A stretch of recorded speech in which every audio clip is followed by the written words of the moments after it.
Halo semuanya, kembali lagi di Scary Stories. Sebuah film box office dari Malayalam India Selatan berjudul Helen kini di-remake ke Bollywood. Menceritakan tentang seorang gadis pekerja di mall yang terjebak di ruangan pembeku restoran. Bagaimana dia dapat bertahan tanpa ada yang tahu keberadaannya? Langsung kita bahas di alur cerita Mili 2022 selengkapnya.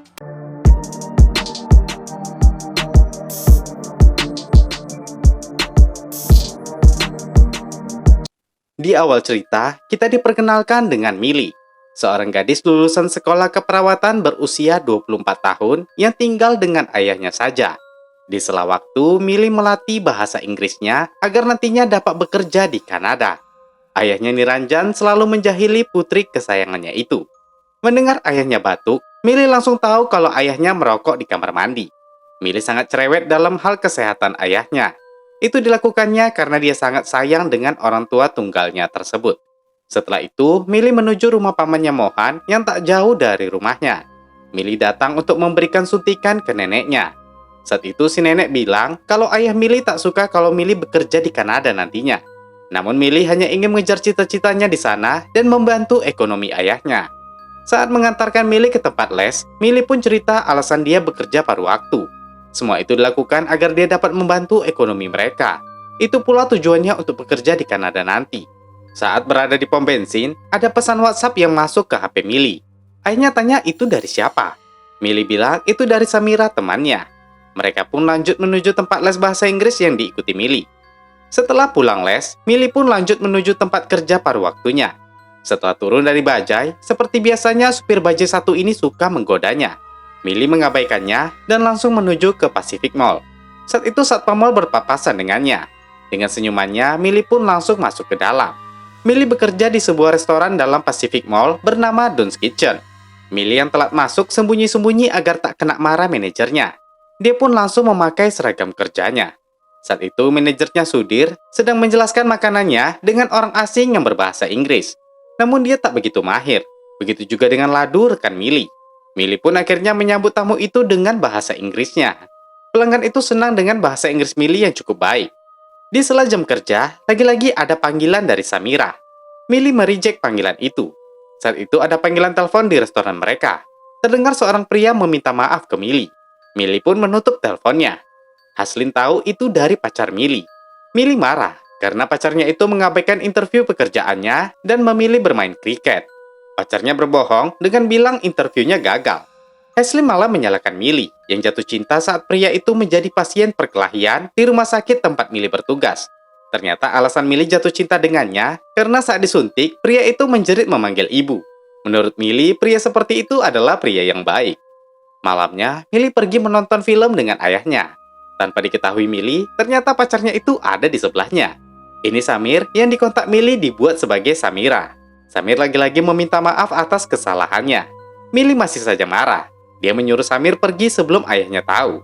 Samir memaksa agar Mili memaafkannya. Karena kalau tidak, dia akan bilang ke si ayah kalau Samira adalah dirinya. Mili dengan terpaksa pun memaafkannya. Mili sebenarnya hanya memberi pelajaran ke Samir yang pengangguran ini. Dia ingin Samir tak membuang kesempatan jika ada pekerjaan. Karena tak mungkin dia mengenalkan Samir ke ayahnya jika Samir masih pengangguran. Suatu hari Mili mengabari kalau dia lulus latihan perawat untuk bekerja di Kanada. Ayahnya merespon datar, begitu juga dengan Samir. Namun Mili tetap saja membujuk ayahnya dan juga Samir. Besoknya saat bekerja, Samir mengabari kalau dia diterima bekerja. Mili sangat senang, namun Samir bilang pekerjaannya di Delhi dan harus pergi besok. Menurut Samir, ya kalau Mili ingin ke Kanada, buat apa dia di sini? Mili bilang ini kesempatan yang baik, jadi dia tetap menyuruh Samir ke Delhi. Dia akan pulang cepat malam ini menemui Samir sebelum dia besok ke Delhi. Samir sedikit kesal dengan jawaban Mili. Setelah bertemu, seperti biasa mereka pergi ke kuil untuk berdoa. Samir mengajak Mili untuk bekerja jadi perawat di Delhi juga. Mili tetap ingin ke Kanada. Gak ada pilihan, Samir pun akhirnya setuju saja. Tapi jangan salahkan dia jika ibunya nanti menjodohkannya dengan orang lain. Mendengar itu Mili jadi kepikiran. Samir bilang itu bisa saja terjadi. Samir juga berkasta yang tidak setara dengan Mili. Mili pun bilang kalau begitu dia tak perlu repot membicarakan Samir ke ayahnya. Samir yang mendengar itu tentu senang melihatnya. Ya, Mili akan membicarakan Samir ke ayahnya setelah Samir bekerja. Samir bilang dia bercanda. Dia tak mungkin berpaling ke orang lain. Saat di tengah perjalanan, mereka dihentikan oleh polisi karena tak memakai helm. Samir pun bilang ke polisi bernama Satis ini kalau dia hanya ingin mengantarkan pacarnya. Satis meledek Samir. Samir pun memberikan uang untuk menutupi masalah itu. Namun saat akan buru-buru pergi, Satis kembali memanggilnya. Dia mendekati Samir dan merasakan aroma alkohol dari Samir. Dia pun mengetesnya. Ternyata benar, Samir sebelumnya memang sedang minum dengan teman-temannya. Satis menanyai nama Samir, yaitu Samir Kumar. Dan Mili mengatakan dia bernama Mili Naudial. Satis langsung tahu kalau mereka berbeda kasta. Dia langsung meminta nomor ayah Mili. Samir langsung meminta agar jangan melibatkan ayah Mili. Namun Satis semakin curiga kalau mereka pacaran diam-diam. Alasan Satis, dia tidak mau terjadi sesuatu dengan gadis ini. Mereka pun dibawa ke kantor polisi. Saat Samir ditanya-tanya, Niranjan pun datang atas panggilan polisi. Niranjan tentu kaget melihat anaknya. Satis tanya apakah Niranjan kenal pria itu. Niranjan tak mengenalnya. Satis bilang mereka dibawa karena pria ini mabuk dan Mili ikut dengannya. Satis terus menjelekkan Samir di depan Niranjan. Dan setelah itu dia mengizinkan Niranjan membawa Mili pulang. Dalam perjalanan pulang, mereka hanya bisa saling diam. Sampai di rumah, Niranjan pun tak mau bicara dengan putrinya itu. Besoknya mereka pun memesan tiket untuk keberangkatan Mili. Niranjan kali ini malah setuju Mili secepatnya berangkat. Setelah memesan tiket, Mili pun diantar ke mall tempat ia bekerja. Seperti biasa, dia menyapa si satpam dengan senyumannya. Setelah masuk ke Don's Kitchen, Heslen langsung tanya apakah Mili yang memeriksa stok segar kemarin. Mili mengiyakan itu. Ternyata, seekor tikus telah masuk dan merusak stok segar. Mili pun langsung ditegur Sudir. Gara-gara Mili, Heslin dan Ladu ikut kena marah. Masalah yang datang bertubi-tubi membuat Mili menjadi tak semangat mengangkat telepon Samir. Sudir memintanya makan lebih cepat karena banyak tamu di luar. Dia pun buru-buru keluar menghentikan makannya. Saat di luar, Samir datang dalam antrian. Bukannya membeli, Samir ingin bicara dengan Mili. Tetap profesional, Mili bertanya ingin memesan apa. Namun Samir tetap ingin bicara dengannya. Melihat keributan itu, Sudir mendatangi Mili untuk tak membahas masalah pribadi di sini. Samir yang kesal melihat Mili dimarahi, segera memesan makanan dan memarahi Sudir yang tak menghargai pelanggan dan pekerja. Setelah pesanan Samir datang, dia pergi tanpa memakannya. Mili tahu Samir sangat marah. Jam pun terus berjalan hingga pukul 7. Haslin segera pulang duluan dan tak bisa mengantar Mili karena ada acara di rumah kakak iparnya. Mili bilang dia akan pulang naik bajai. Setelah membereskan makanan, Mili menelpon ayahnya untuk mengingatkan minum obat. Namun ayahnya yang masih kesal tak ingin mengangkat. Samir yang menelpon pun tak diangkat Mili. Syam rekannya pun pulang duluan. Saat itu Hesley menelpon dan tanya apakah Mili sudah pulang. Mili bilang dia masih ingin di restoran. Padahal itu sudah pukul 12 malam. Dia masih galau karena ayahnya tak mau bicara dengannya. Hesley menyarankan agar Mili bicara baik-baik dengan ayahnya dan menyuruhnya sekarang segera pulang. Mili pun mengikuti kata-kata temannya itu. Saat itu Sudir yang juga masih di restoran sedang sibuk menelpon. Ketika ada yang mengantar barang, Sudir menyuruhnya meletakkan saja di situ. Setelah pengantar itu pergi, Vipul yang mencuri Pepsi segera mengajak Ladu buru-buru pulang. Sudir menegur mereka dan menyuruh memasukkan barang itu ke ruangan pembeku. Ketika Mili selesai absen pulang, Vipul dan Ladu meminta tolong Mili menyimpan barang-barang itu ke ruangan pembeku karena mereka sedang buru-buru. Ya namanya teman, Mili pun setuju melakukan itu. Tak lupa Ladu pun segera absen sebelum pergi. Kedua pria itu pamit ke Sudir dan bilang mereka telah memasuki barangnya. Sudir mengiyakan mereka yang segera pulang. Mili sendiri memasuki ruang pembeku dan meletakkan barang-barang itu. Sudir yang sambil menelpon mengira sudah tidak ada karyawan lagi. Dia melihat ruang pembeku masih terbuka. Dia mengira kedua pria tadi lalai. Dia pun menutupnya. Semua lampu dipadamkan. Dia pun absen pulang dan melihat semua absen karyawannya sudah pulang, termasuk nama Mili yang sudah absen tadi. Mili yang di dalam masih mengemas makanan yang berantakan. Lanjut Samir memadamkan total semua lampu yang membuat Mili baru sadar.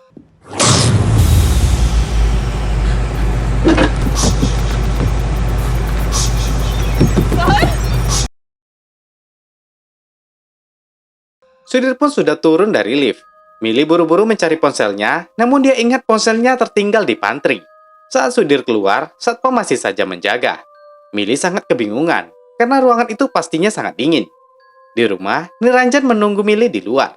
Mili sendiri mencoba untuk mendobrak pintu dengan alat pembawa barang. Namun percuma, pintu itu sangat kuat. Samir sendiri akan segera berangkat ke Delhi. Dia menghubungi Mili kembali namun tak diangkat, karena seperti yang kita tahu, HP-nya di pantry. Niranjan pun menelpon Heslin yang biasa mengantar Millie. Heslin bilang dia tadi pulang duluan, jadi tidak tahu di mana Millie. Heslin pun mencoba bertanya ke rekan yang lain. Heslin bertanya ke Syam. Syam bilang saat dia pulang Millie masih di pantry, tapi Ladu dan Vipul belum pulang saat itu. Heslin pun tanya ke Vipul dan Ladu, yang ternyata sedang asik minum Pepsi dengan rekannya. Vipul bilang saat mereka pergi, Millie dan Pak Sudir masih di restoran. Heslin pun bilang ke Sudir kalau Millie belum pulang. Sudir bilang Millie sudah absen pulang sebelum dirinya. Jadi Millie pergi kemana bukan tanggung jawabnya lagi. Heslin pun mengabari Niranjan kalau menurut rekan kerjanya, Millie sudah pulang meninggalkan Don's Kitchen. Niranjan yang ternyata menunggu di depan Don's Kitchen pun bingung kemana putrinya itu. Dia mencoba menelpon, namun HP-nya yang tak bersuara berada di pantry tanpa diketahui yang lain. Dia pun segera pulang. Suhu di ruangan pembeku berada di 12,5 derajat Celcius. Millie di dalam merasa sangat kedinginan. Saat itu dia melihat struk di kantongnya yang menunjukkan film Aladdin akan diputar pukul 1 malam. Sekarang pukul setengah 1. Millie pun menyiapkan nampan ketika nanti pukul 1. Samir sendiri sudah menaiki bus. Tak berapa lama para penonton pun memasuki mall. Millie tahu ini saat yang tepat memberi pertanda ke pengunjung.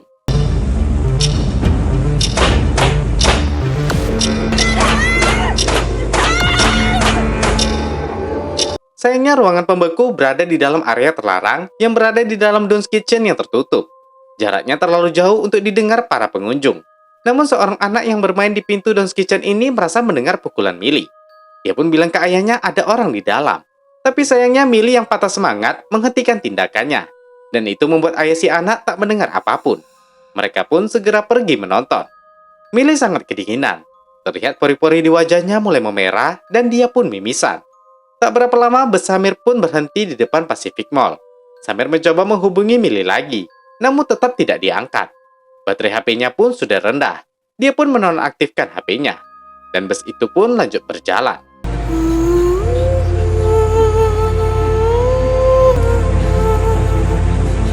Millie berusaha menghindar dari tidurnya.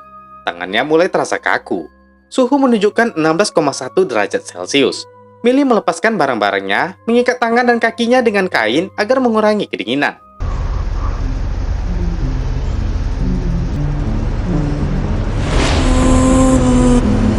Millie merobekkan kotak kardus di ruangan itu untuk menutupi kipas pendinginnya. Dia memanjat dan mencoba menutupi dengan lakban satu persatu. Namun kardus itu terlepas karena kuatnya hembusan udara. Tapi Millie tak patah semangat.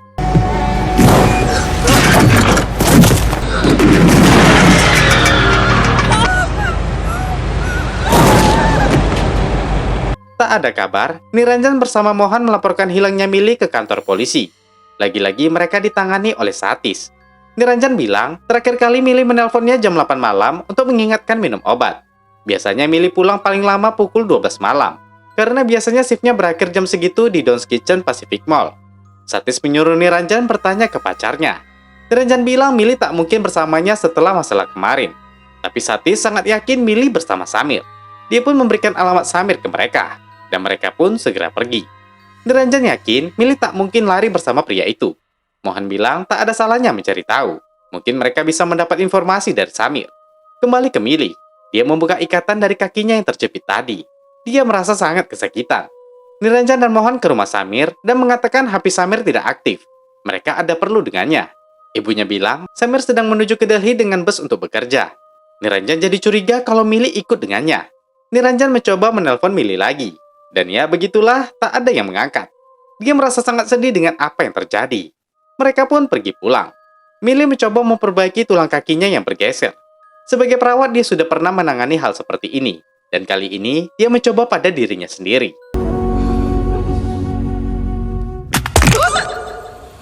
Setelah di rumah, Heslin dan suaminya datang. Mereka membahas Samir yang akan ke Delhi. Saat itu HP Mohan berdering. Dan itu dari Samir. Ternyata Samir menelpon balik setelah HP-nya diaktifkan. Niranjan langsung tanya di mana Millie. Dia sangat emosi sampai memukul Samir. Samir bilang dia tidak tahu di mana Millie. Baterai ponselnya lemah, jadi dia menonaktifkannya. Dia membatalkan pergi karena memikirkan Millie. Lalu ibunya telepon mengabari ayah Millie datang, maka itu dia kemari. Heslin bilang ke Mohan kalau Samir beneran tidak tahu di mana Millie. Namun Mohan tetap ingin mengajak Samir ke kantor polisi. Kembali ke Millie. Setelah pingsan karena memperbaiki kakinya, Millie terbangun karena ada tikus yang menyentuh tangannya. Dia sangat ketakutan dan menghindar dari tikus itu. Namun karena kelihatannya tikus itu kedinginan dan butuh penghangat, Millie mencoba mengelusnya. Dia pun membiarkan tikus itu menyelip di kakinya. Di sisi lain, Satis ditelepon Pak Amit bawahannya, yang mengabari kalau keluarga Millie datang bersama Samir pacarnya. Ternyata tebakan Satis salah tentang Samir. Satis pun bilang dia akan ke kantor 1 jam lagi. Niranjan meminta teleponnya dan bilang mereka tidak mau menunggu 1 jam. 1 menit pun berharga untuk mengetahui di mana anaknya. Satis tidak suka diperintah. Dia akan tetap datang 1 jam lagi. Niranjan tak bisa berkata. Pak Amit bilang Satis memang seperti itu. Amit menyarankan mereka untuk mencari Millie dulu dan setelah itu kembali ke sini 1 jam lagi. Millie kembali mengikat kakinya dengan barang-barang yang ada. Dia mencoba bertahan dengan membuka kentang beku yang ada di sana. Saat ingin mencicipinya, itu sama saja seperti makan es batu. Dagingnya juga sama bekunya. Saat itu, dia melihat tikus tadi sedang berada dengan kue pie yang sepertinya masih bisa dimakan karena tak terlalu keras. Dia mencicipinya untuk bertahan. Berterima kasih dengan si tikus, Millie pun memberikannya potongan pie tadi dengan menghangatkannya. Setelah itu, Millie melihat mainan kipas yang ada pada kue pie. Dia memutar dan menghentikannya. Sekejap dia berpikir pada kipas pendingin. Dia mengambil tongkat besi di sana dan membuka besi pelindung kipas. Di sisi lain, Niranjan dan yang lain bertanya ke sana-sini. Namun tak satu pun dari mereka yang melihat Millie. Millie berhasil melepaskan pelindung kipas dan kini dia ingin menghentikan kipas itu. Saat bertanya-tanya, Niranjan melihat Samir sedang menelpon. Dia masih curiga dengan pria ini. Dia mengambil HP-nya dan melihat ternyata dia menelpon temannya. Niranjan tanya lagi di mana Millie. Samir bilang dia tidak peduli Niranjan menganggapnya seperti apa. Tapi dia sama sekali tak berniat jahat kepada Millie. Dia sama khawatirnya dengan Niranjan. Dan untuk menikah dengan Millie bukan begini caranya. Karena Millie tetap ingin mendapat restu dari Niranjan. Karena Millie sangat menghargai ayahnya. Millie tak pernah mengenalkan Samir ke Niranjan karena dia masih pengangguran. Ketika itu, teman-teman yang dihubungi Samir datang. Dia ternyata meminta bantuan teman-temannya untuk mencari Millie. Saat itu Mohan mendapat panggilan dari Pak Amit yang mengatakan Satis sudah datang. Mereka pun segera ke mobil. Saat itu Niranjan bilang Millie punya teman namanya Samira. Samir pun bilang Samira itu dirinya. Mereka pun lanjut ke kantor polisi. Kembali ke Millie. Melihat si tikus kedinginan, Millie memasukkan tikus itu ke dalam tasnya. Suhu ruangan berada di 17 derajat Celcius. Saat memeriksa tasnya, dia merasa ada bungkus rokok ayahnya dan juga korek. Dia ingat sebelumnya mengambil barang-barang itu agar ayahnya tak merokok lagi. Dia pun menyalakan korek itu dan mengambil kertas-kertas di sana. Dia mencoba membakarnya agar dirinya sedikit hangat. Millie tetap berusaha bertahan. Tapi ketika melihat asap memenuhi ruangan dan membuatnya kesulitan bernafas, Millie terpaksa memadamkan api itu. Dia lanjut memindahkan kotak-kotak itu untuk mengosongkan laci penyimpanan. Dia meletakkan kardus di bawahnya, memasuki laci penyimpanan itu dan menutupnya. Millie pun menghangatkan dirinya bersama si tikus dengan korek tadi. Niranjan dan yang lain sudah berada di kantor polisi. Samir bilang, Millie selalu ke kuil setelah dari mall. Namun setelah teman-temannya bertanya ke pendeta, Millie ternyata tidak ada ke sana. Menurutnya, Millie kemungkinan hilang di sekitaran dari mall hingga ke kuil. Dia ingin polisi melacaknya dari ponsel Millie yang masih aktif. Namun Satis malah memarahi Samir. Karena bertengkar dengan Millie hingga Millie tak mau mengangkat teleponnya. Dia tetap mencurigai Samir dalang dari hilangnya Millie. Dia memaksa Samir untuk jujur. Police वालों को बेवकूफ समझ रखा है तूने? Niranjan langsung menghentikan Satis. Dia tahu anaknya tak mungkin membuat mereka sekhawatir ini hanya karena ribut. Satis malah ingin menuntut mereka yang melawan. Untungnya Inspektur Raffi segera datang. Satis malah bilang mereka bersikap buruk kepadanya karena anaknya hilang. Niranjan langsung bicara kalau anaknya sudah 4 jam menghilang. Mereka sudah 3 kali ke kantor ini. Mereka ingin Satis melacak HP Millie. Namun Satis malah memukuli Samir. Raffi marah karena Satis tak langsung menghubungi unit cyber. Alasan Satis karena sudah malam. Raffi bilang unit cyber bekerja 24 jam. Itu bukan alasan untuk membantu orang hilang. Jika terjadi sesuatu ke anak itu, Raffi bilang ini semua tanggung jawab Satis. Raffi menyuruhnya untuk menghubungi unit cyber sekarang juga. Niranjan pun menceritakan kronologi hilangnya Millie. Raffi segera menelpon Sudir, manajer Millie. Sudir bilang dia sudah memeriksa absen dan yakin Millie sudah pulang. Raffi meminta detail buktinya untuk dikirim ke HP-nya dalam 2 menit. Samir pun bilang ke Raffi kalau Millie tak pernah absen ke kuil setelah dari mall. Namun hari ini Millie tak ke kuil. Ini menandakan hilangnya Millie antara dari mall hingga ke kuil. Raffi tanya, apa ada yang pernah mengganggunya di sekitaran mall? Samir bilang dia sering diganggu tukang bajai di sana. Mereka pun menuju ke sekitaran mall untuk mencari supir bajai itu. Sebelum pergi, Satis bilang dia sudah menghubungi unit cyber. Mereka pun segera pergi ke sekitaran mall. Millie yang tak menemukan si tikus mencoba membuka kardus. Dia melihat si tikus sudah kaku karena kedinginan di luar. Saat ingin menggerakkan lengannya, ternyata lengannya sudah lengket dengan lantai yang membeku. Dengan kesakitan, Millie keluar mendekati si tikus. Dan benar saja, si tikus sudah mati karena kedinginan.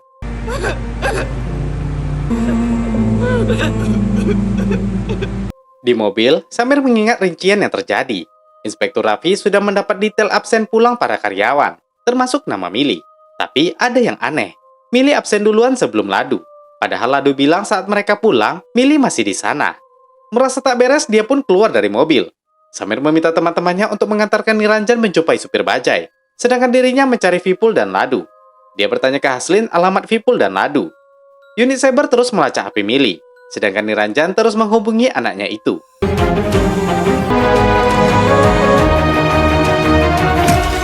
Unit Cyber memberitahu atasannya kalau HP Millie dinonaktifkan.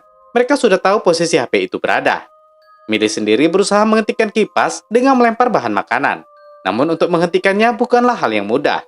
Millie lanjut membungkusi dirinya dengan plastik pembungkus makanan setebal mungkin. Unit Cyber menghubungi HP Satis. Pak Amit yang melihat segera mengabari ke Satis kalau sepertinya Unit Cyber mengetahui lokasi HP Millie. Karena kelamaan, panggilan pun berakhir tanpa diangkat. Tak berapa lama, Unit Cyber menelpon kembali. Satis mengangkatnya. Mereka mengabari HP Millie dimatikan 2 menit yang lalu. Mereka pun mengirim lokasi terakhir HP itu melalui WhatsApp. Setelah mereka kirim, Satis malah mengabaikannya dan malah menonton YouTube. Pak Amit hanya bisa melihat tingkah menjijikan atasannya itu. Inspektur Raffi tiba di depan mall menjumpai supir bajai itu. Dan pastinya dia memang tidak tahu tentang Millie. Supir yang lain bilang dia tidak berbohong, karena seharian dia berada di sini. Raffi pun menjadi pusing sambil melirik Pacific Mall, di mana sebenarnya Millie. Millie sendiri belum putus asa. Dia mencoba melempar makanan ke kipas itu berkali-kali. Samir yang menjumpai Ladu langsung menanyai kenapa Ladu bilang saat dia pulang Millie masih di sana. Padahal Millie sudah absen pulang terlebih dahulu. Ladu pun cerita, setelah Millie absen, mereka meminta Millie untuk memasukkan barang ke ruang pembeku. Dan setelah itu dia baru absen pulang. Jadi setelah mereka pergi, Millie masih di ruang pembeku. Samir langsung berfokus ke ruangan pembeku. Dia langsung menelpon rekannya untuk memberitahu Inspektur Raffi segera memeriksa ruangan pembeku di restoran Don's Kitchen. Sayangnya, HP Samir keburu habis baterai sebelum temannya mendengar. Ponsel Ladu dan teman-temannya juga ditinggal di kos mereka. Tak ada waktu, Samir pun segera menuju ke mall. CCTV sudah diperiksa dari toko sebelah. Millie sama sekali tak terlihat. Sedangkan mereka tak bisa melihat CCTV Don's Kitchen karena manajer tak menjawab panggilan mereka. Manajer itu sendiri tinggal di apartemen tak jauh dari situ. Raffi pun segera menuju ke apartemen Sudir. Millie lanjut melempari kipas yang satu lagi. Namun kondisinya sudah sangat lemah. Di kantor, Amit meminta Satis untuk mengirimkan lokasinya ke Raffi. Satis tidak ingin Raffi ikut campur dan meremehkannya. Amit bilang bukan itu yang harus dipikirkan, tapi nasib gadis yang hilang itu. Amit ingin pergi diam-diam untuk menelpon Raffi. Tapi Satis tetap menyuruhnya duduk. Saat itu, seorang napi yang mendengar semua kejadian tentang Millie mencoba untuk melakukan sesuatu.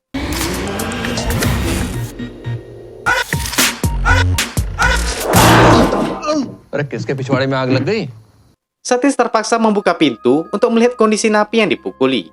Ternyata napi ini sengaja mengalihkan Satis agar Pak Amit bisa menghubungi Raffi. Amit pun tak membuang kesempatan. Dia membuka HP Satis dan mengirim lokasi itu ke HP-nya. Dia pun melapor ke Inspektur Raffi. Napi tadi ternyata berpura-pura memukul rekannya hanya untuk membantu kasus ini, guys. Samir yang kecelakaan segera disadarkan pemilik mobil. Samir meminta agar dia diantarkan ke Pacific Mall. Niranjan sendiri menyesal karena tak mengangkat telepon Millie sebelumnya. Mohan mencoba menenangkannya. Satpam Mall yang berganti menyuruh mereka tak berada di situ. Satpam yang sebelumnya bilang putri bapak itu belum pulang beberapa jam. Pak Satpam ini pun bertanya apakah putrinya bekerja di mall. Niranjan pun memperlihatkan foto Millie ke Satpam ini. Satpam ini pun tanda dengan gadis yang selalu menyapanya ini. Menurutnya, dia tak melihat gadis ini keluar dari mall malam ini. Kaget, Niranjan langsung bilang ke Raffi yang baru sampai. Mereka semua pun segera masuk ke dalam mall. Millie yang di dalam sudah tak sanggup lagi. Dia sudah sangat kedinginan. Saat itu, dia memukuli dinding yang terasa kosong. Semuanya menuju ke Don's Kitchen. Raffi menyuruh agar Sudir segera kemari membuka pintu. Niranjan mencari celah untuk masuk ke ruangan itu. Millie menggunakan penjepit rambutnya untuk membuka baut di dinding itu. Ada 4 baut yang ia buka. Dan saat dia membukanya, itu ternyata di samping ruangan lift. Saat itu Niranjan membuka ruangan tersebut. Millie memukul ruangan dengan nampan.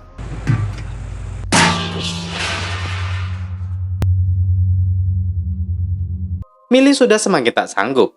Di luar, Sudhir segera membuka pintu. Dan mereka langsung membuka ruangan pembeku. Benar saja, Millie berada di situ dengan kondisi sekarat. Niranjan berusaha menyadarkan putri kesayangannya tersebut. Samir memberikannya selimut agar tetap bertahan. Tapi sepertinya tak ada tanda dari Millie. Niranjan sangat bersedih melihat ini. Millie masih selamat, guys. Mereka pun segera membawa Millie keluar. Setelah di rumah sakit, dokter bilang terjadi beberapa komplikasi pada Millie. Tapi untungnya Millie segera dibawa ke rumah sakit sebelum hipotermia menyerangnya. Dia salut melihat Millie yang bertahan di ruangan bersuhu 17 derajat Celcius.